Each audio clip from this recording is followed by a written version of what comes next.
Welcome to another episode of Lessons for Life. I'm your host, Pastor Daryl Dexter, and we are so glad that you've chosen to join us.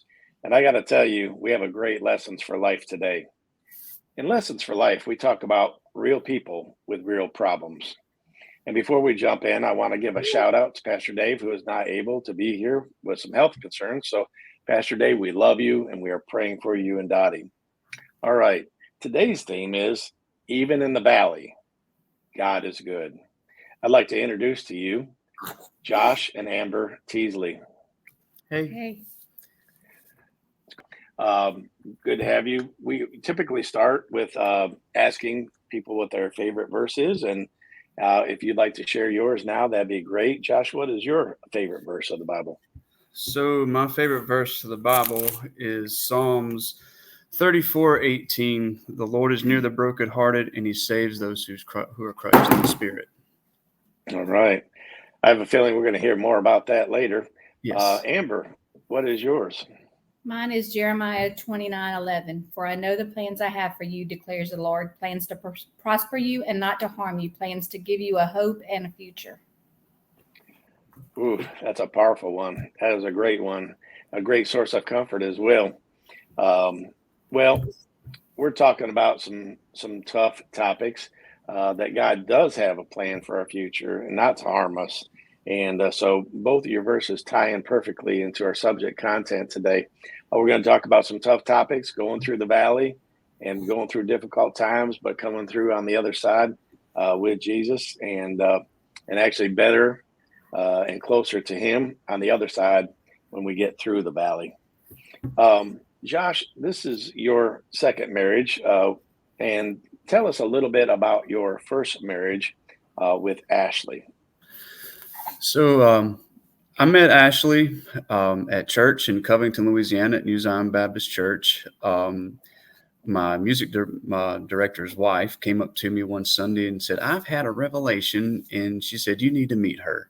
So me being curious, I decided I'd go meet her, and I was taken by how pretty of a girl she was. And the more I got to know her, the more I realized this girl is a strong Christian. She serves the Lord. She goes on mission trips. She's a really good cook. And throughout time, we started seeing each other and going on dates and fell in love. And we were married on November the 16th of 2013. Okay. And so things progressed and you started a family. I assume that things were going well between the two of you, and then your children came along as well. Talk a little bit how things were going in those early days. So we had Emma, who was our oldest. We had Levi, and our baby Josie, our youngest, was born in August of 2019.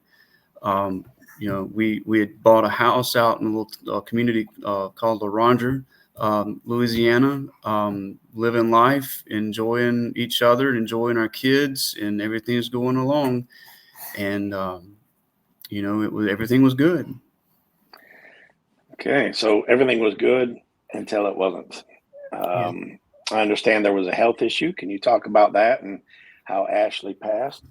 So in August of 2019, she started having some issues swallowing, and she was pregnant with Josie. She had enough. She couldn't swallow. She couldn't eat. And she went to the hospital, and they did an endoscopy on her in the emergency room, and they found a tumor. Well, they immediately admitted her, and they did some testing and come back and said that it was cancerous. They believed it was cancerous, and that they wanted to induce to have Josie, who was supposed to be born in October, actually. And once they induced for Josie, they went in and opened her esophagus up so she could eat, and she started chemotherapy. And when we were in the chemo doctor's office, they diagnosed her with small cell carcinoma of the esophagus. She had a tumor about mid-chest. It was found to be stage 3 with progression. She had nodes that was pushing against her lungs and in her throat that was causing her to have coughing issues. And when they told us that it wasn't surgical, I was reminded of Jesus in the garden when he was praying before he was crucified. He sweated drops of blood. And I can assure you, I honestly felt like I was close enough to sweating drops of blood because I was so stressed and so scared for her. And I actually prayed that day, Lord, take this from her and give it to me. Let me fight this, not her. And that was what year? That was in 2019. In January 17th or 18th of 2020, she started hemorrhaging blood. She was throwing blood up. And they took her. She was just doing radiation. And the ambulance came and picked her up. Her mom called me and told me, hey, I need to get to the hospital. She's, throwing blood. And we went to the hospital and they scoped her and the bleeding had stopped, but she had bled so much that she needed to have transfusions. So they gave her blood transfusions and they told us, look, everything looks good. But because she's had a transfusion, we're going to put her up in the ICU for the night and everything's clear in the morning. She can go home. Well, we sat in the emergency room that night and it was like the most tenderest time. I stayed by her side. I was in there when every doctor and every nurse came in when they took her chemo pump off. The only time I left her side was to go move my truck. And when they moved to the ICU, we decided, hey, it's time to go to bed. We loved on each other, gave her a kiss, and I woke up about 3 o'clock in the morning. I heard her moaning, and I felt like this wet sensation. I was covered in her blood. She was unresponsive on the bed, and I woke up freaking out, hollering for the nurses. I had to go call some family because it was just me and her there. I had to call some friends, and they came in and did CPR on her and got her back.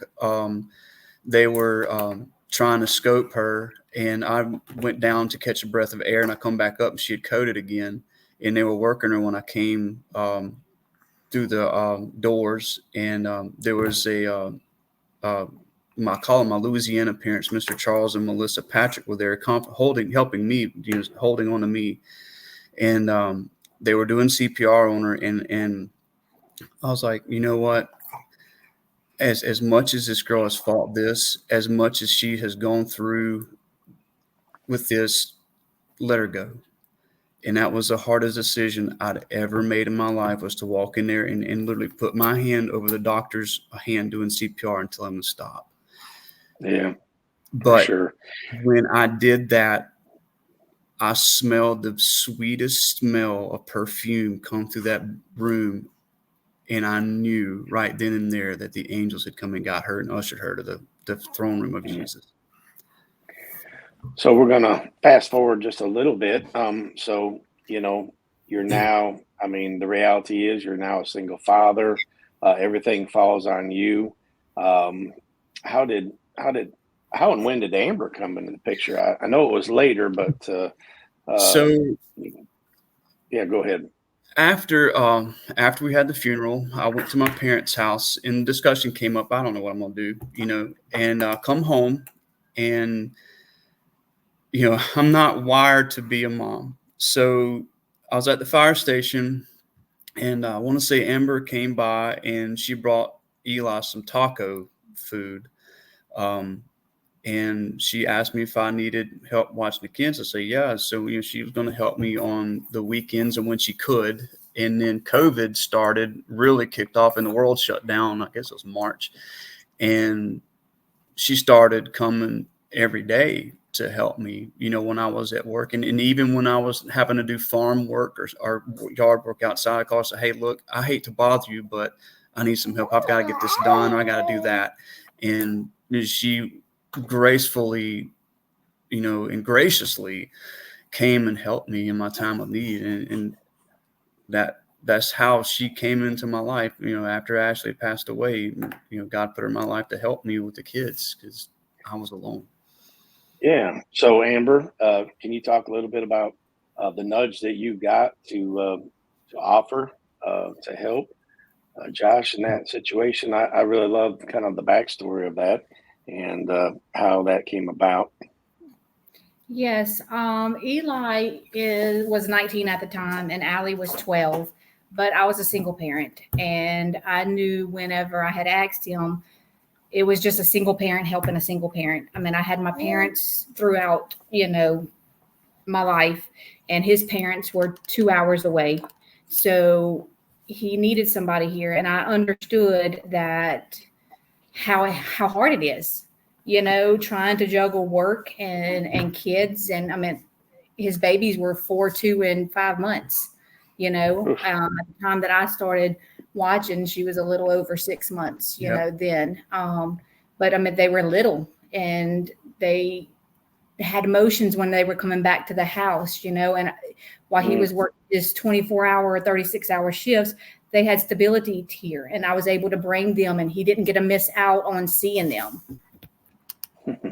So, yes, they got to see him at the night or during the day, especially because we had COVID. So I was able to just go drop by, and they got to spend time with their daddy.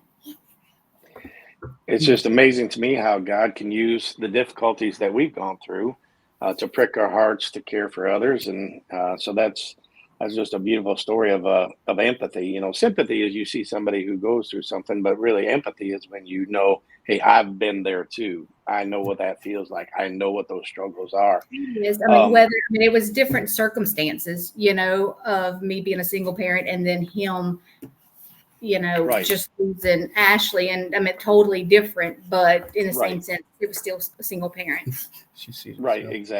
exactly. But having some of the same struggles in a different way. So, how did the relationship blossom from your perspective, Amber? Because you're just trying to, help him out and help the kids and do what you can. So, how did that blossom, and was there a pivot point? It was more. COVID happened, and I was around more, like you said. I mean, when he was forming, we was out there. The kids were playing. He was on his tractor, everyday things and seeing little things. But the pivot moment was when my son I had gotten a call from one of the fire departments that he was headed to the hospital. And I mean, I kind of went blanked at the point, but then when I hung up, because I was going to head that way, somehow I dialed Josh's number. And my parents have always been my number one. And the first person that I called, and not even realized that I called, was Josh. And when Josh went and said, "I'm on my way," he dropped what he was doing at that particular moment and beat the ambulance to the hospital. And nobody's ever done that for me and my kids. I mean, we've helped others out, but for somebody to drop what they were doing for my kids, it opened my eyes a lot. Sorry, she sees herself in the camera. So, which is a beautiful thing. So that something clicked at that point for you. And how about you from your perspective, Josh? It maybe wasn't at that moment, or maybe it was, or Well, it wasn't at that moment. That was more of she's helping me with the kids. I'm going to go see about Eli, and because I knew what was going on, I was listening on the radio when that happened, to the fire radio. My pivotal point, what really got my attention, was my child Emma. We were at a restaurant, and she accidentally called Amber Mama, and I asked her, I said, why did you call her mama? She thought she was in trouble. And I was like, no, baby, you're not in trouble, but why did you call her that? And what she said took my breath away. She said, because she loves me like my mommy loved me. And that literally took my breath away. I didn't know what to say. But I almost dismissed it because of where my heart was at the time. And I'm glad I didn't. So things are starting to progress, and starting to think some things and feel some things. And of course, COVID is going on and all that. Amber, would you talk about some of the bumps in the road, like from your perspective of kind of how you were feeling and thinking, and what it was like for you? Mine was more of I've had walls put up, bricks put up really high because I was always afraid of getting hurt again. And when when this relationship, it was always a question, is something going to happen? Am I going to get hurt? So that was my struggle, was always waiting for something to happen. And, he's going through something, and I mean, you'll never get over it, but it was letting my walls come down. I mean, I fought it as long as I could fight it, Yeah, I mean, love is risky, and we always take a risk when we make ourselves vulnerable and put our heart out there for somebody to reject It us. is. And it's not just us. We had 5 kids. Right, right. Yeah, absolutely. Great. So, Josh, how about the bumps in the road from your perspective? You were probably facing similar but different things as well. Well, my thing was, I'm still trying to process what I just been through.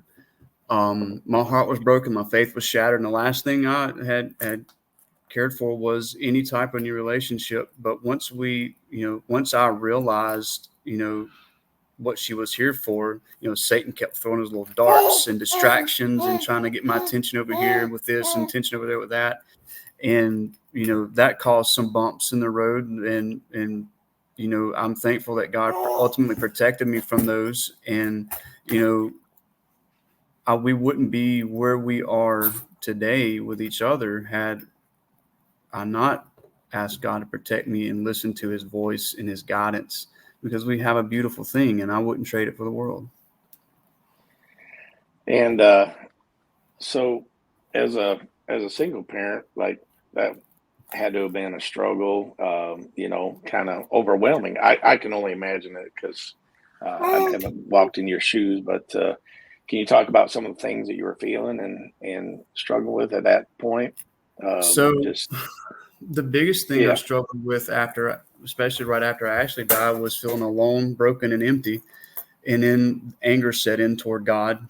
I would, I didn't want to have anything to do with church, didn't want to have anything to do with praying, reading the Bible, nothing, because my thought was if he allowed something to happen to her, such as cancer, to such a beautiful person, what's he going to allow to happen to me? And selfishness set in, and a lot of other emotions that just took over my mind and my heart. My faith was obliterated, it was shattered. And, throughout time in mine and Amber's relationship, I realized that my heart was mended. But there was a piece missing, and God had put that one piece in taking her and putting her in a place where, there is no more sickness, no more pain, and put her in his arms. And he gave me Amber, and that's where I realized, what, this is God, but selfishness and anger toward God was my biggest 2 things that I fought daily. Yeah. And how did you get through that anger? And I think that a lot of people could identify that, who have been going through the pucker brush and through the valley. Yeah. So I realized that God was in this. I was in my field planting. My plow had messed up, and I hit my head on the toolbar of trying to fix it. And I said, Lord, oh my Lord, that hurt. And he said, I was here the whole time. About time you call out to me. And he revealed everything to me. And then, of course, COVID come along, and that's where my eyes were open to everything. God knew what was going to happen. Ashley would have been alone. We wouldn't have been having a funeral for her. People got saved at her funeral. A medical emergency happened there. And then ultimately COVID brought Amber into our lives. And he knew what was going on. None of this surprised him. Nothing ever does surprise him. So, yeah, that's exactly. And that goes back to both of your verses, the Lord draws near to the brokenhearted And the Lord has plans for us to prosper us and not to harm us. And so He knew all. You're right. He knew all along. So you decide to, things continue to progress. You decide to get married. How did, was that, kind of a spontaneous thing, or how? And when did that happen? Talk about getting married. Well, I talked to her dad, and of course, I asked for his permission. He's like, "Well, she's grown; she can do what she wants." And that wasn't the reaction I expected. But anyway, I was at the fire station one day, and the Lord spoke to me. He's like, "Hey, she's here for you and those kids. Do it right." So, I got in my truck. I snuck off to the ring, Kay's Jewelers, or was it Kay? Yeah, it was Kay's, and on May the 10th, no, it was Zales. I'm sorry. May the 10th, 2022, I walked her out to the pond. We have a little island on the pond. We walked across the bridge. And she's like, I was like, "Hey, what do you think about this?" And then I swear I asked her to marry me, and she had to. She's like, "No, this isn't real." I'm like, "Yes, it is." I mean, yes, it is. Will you marry me? And of course, she said yes. And on September the 10th of 2022, we were married. Awesome. And now we have Riley. Yeah. She's beautiful. You all do good work. I got to tell you. Thank you. So how has the Lord blessed you, drawn you closer together and to Him since that time, since you tied the knot? Well, of course, He's blessed it with Riley, our healthy 6-month-old as of yesterday, little girl. Hey, He's given us our health. He's given us a bigger family. We all love each other, although sometimes the kids, you don't think they do, but we love each other. We're at a spot now where we're growing in our marriage, and being a blended family, it is a beautiful thing, but it can be challenging. But God has blessed us. We're faithful in church at Laranger Baptist. God has blessed us financially. He's taken care of us. Food on the table, warm place to sleep, and a roof over our heads. And what else can you ask for? Awesome. Amber, do you have anything to share as far as that goes? How things have been since the nuptials? I know you got your hands full, but no, I mean we're growing, learning. Yeah. And do you guys have any advice for parenting? As you alluded to it, Josh, blended family. Do you have any advice for parents who are, in a blended situation? Yeah, actually, I do.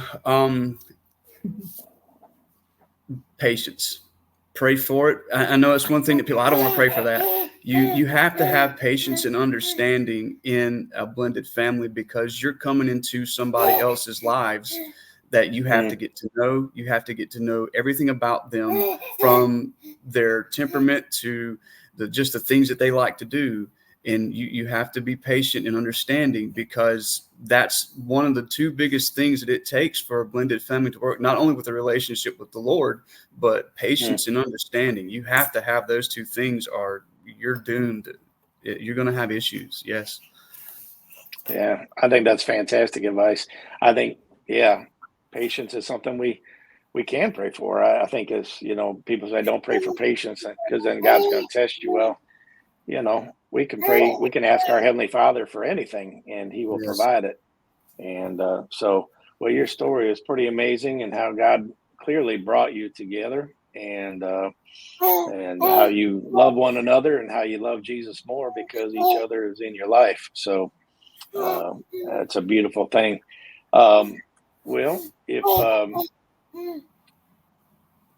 If you are listening today, and maybe you've been through something, maybe you're a single parent, and you're trying to do everything on your own, and you kind of those fears and struggles that Josh and Amber have chatted about and shared from their hearts, and you just are struggling, and you need somebody to talk to, or maybe to identify with, who is going through some of the same things maybe you are right now. We want to make that available. If you want to contact Josh and Amber, just Facebook message Mathis Ministries Facebook page, and we will get in contact, get you in contact with them, because they want to glorify the Lord with their story.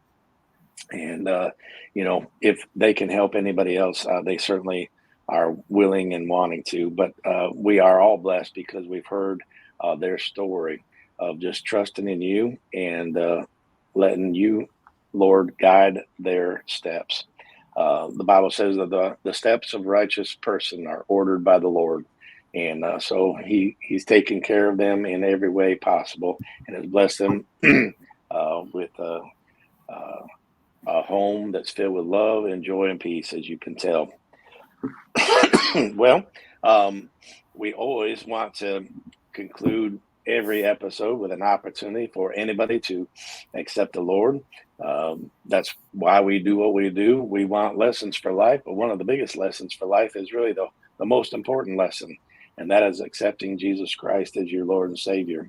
So maybe you've been in a situation where Josh was, where you're mad at God, or you didn't like things that happened in your life, and you're just kind of crying out to him, and you're angry at him. It's okay. Let him know that you're not happy with him. It's okay. But just if you want to be saved, we've all blown it.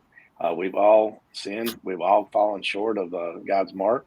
All you got to do is cry out to him and ask him for help. Invite him into your life, and he will help you. And he will give you strength. And I know Josh can testify to that as well. Yes. I know for a fact that I wouldn't have made it through this without my relationship with God. Even though I was angry at him, even though it seemed like he was as far away as could be, I just couldn't hear his voice through all the winds and the rains and the thundering of the storm that I was going through. But even though I was mad at him, he never left me. He never forsake me. He was always there, and he eventually revealed it. And sometimes we don't know when he's going to reveal the reasons why we go through things, but ultimately it's his plan, and he knows what he's doing, and he knows what's going to happen. And I said, none of this surprises him.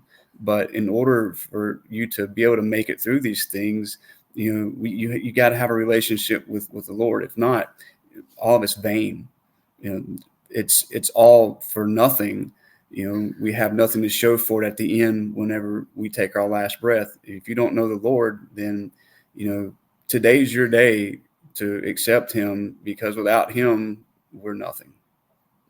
He will accept you just as you are. Well, Yes. It's been a great show. Thank you for tuning in. God bless you.